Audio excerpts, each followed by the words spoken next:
Hello there, it's Abnam Nirola. I'm back here with my new video. In case if you guys haven't watched my previous videos, do also watch them via the iCard that is popping and will be popping timely at the right corner of your screen during this video's interval. England finally has declared its 13-man squad for the first test match between Windies and England that is scheduled to take place between 8th to 12th of July in Southampton. Well, let's preview the test match. Do like, share and comment down below. Subscribe to my channel as well. England: Rory Burns, Dom Sibley, Jack Crawley, Joe Denley, Ollie Pope, Ben Stokes captain, Josh Buttler wicketkeeper, Dominic Bass, Jofra Archer, Stuart Broad and James Anderson. This team has a magnificently talented and also an informed top 5, but the same top 5 may also display vulnerability due to immense lack of experience.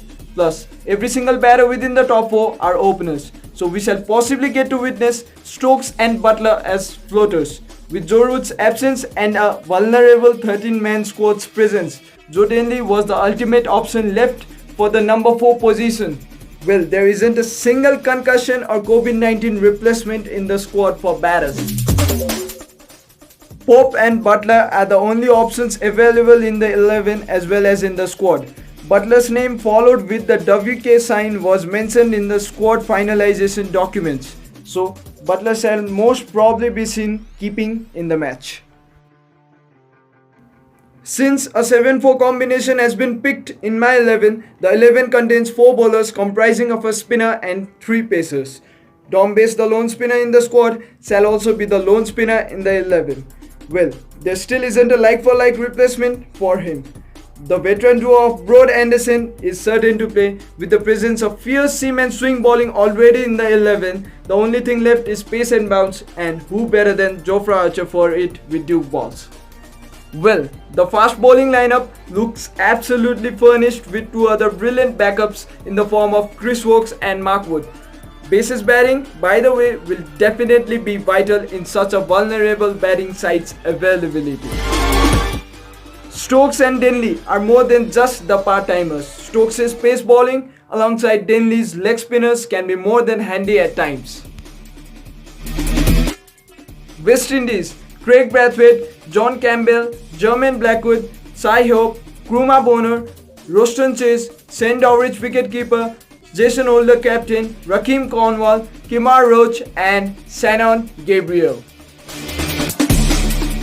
In contrast to England's batting, the West Indian batting is quite experienced but also is in sheer need of form in international cricket. Well, hope and chase will be vital for them.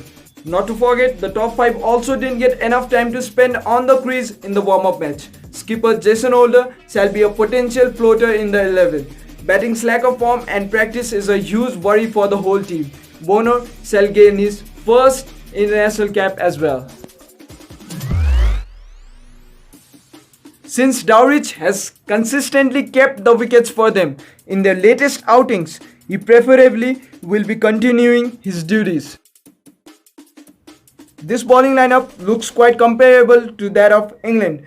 With the presence of the pace bowling trio of Roach, Gabriel and Holder, there is enough swing, seam, pace, bounce, consistency and thrust in the lineup. A brilliant spinner in the form of a giant, Rakeem Cornwall, will perform spinning and late power hitting roles. Well, there are adequate backups for all the players in the 11. Roston Chase, by the way, is more than just a part-timer. In fact, he is one of the best off spinner in tests. Brathwaite can also roll his arms if needed. Number 1. Batting. In the presence of such world-class bowling attacks will create a clear difference between the sides. Looks like the tailenders will enjoy batting in this match. Number 2. Jofra Archer versus Shannon Gabriel in terms of reverse swing will create path to triumph. Number 3. Saliva's absence alongside Anderson Broad's and Roach Holder's swinging ability. Can they complement each other? The biggest question in everyone's mind certainly will direct victory. The Rose Bowl Southampton will host the first test. The test stats in the ground reads 2-0 in 3 matches that have been played there until now. A test match had been drawn whereas the other 2 have gone in England's way. The chasing team has never won a test there. The match has been scheduled to play between 8th and 12th of July 2020. The practice matches couldn't display a lot of lateral movement, which is an absolute contrast to the general Southampton pitch. So the dampness and slowness can be prevalent in the first test as well.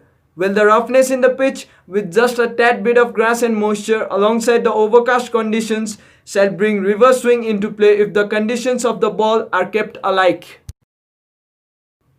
Considering the fact that both teams have squads of similar ratings, the only things by which the winner's prediction can be done are recent form, the venue stats and home conditions. Well, those three stuffs favor England to a certain extent, so England is my choice for the first test match. But ultimately it looks like the team that bats first will run away with the victory. So wait and watch for the toss as it will be very vital. Did you like my preview? Do comment down below. Take care.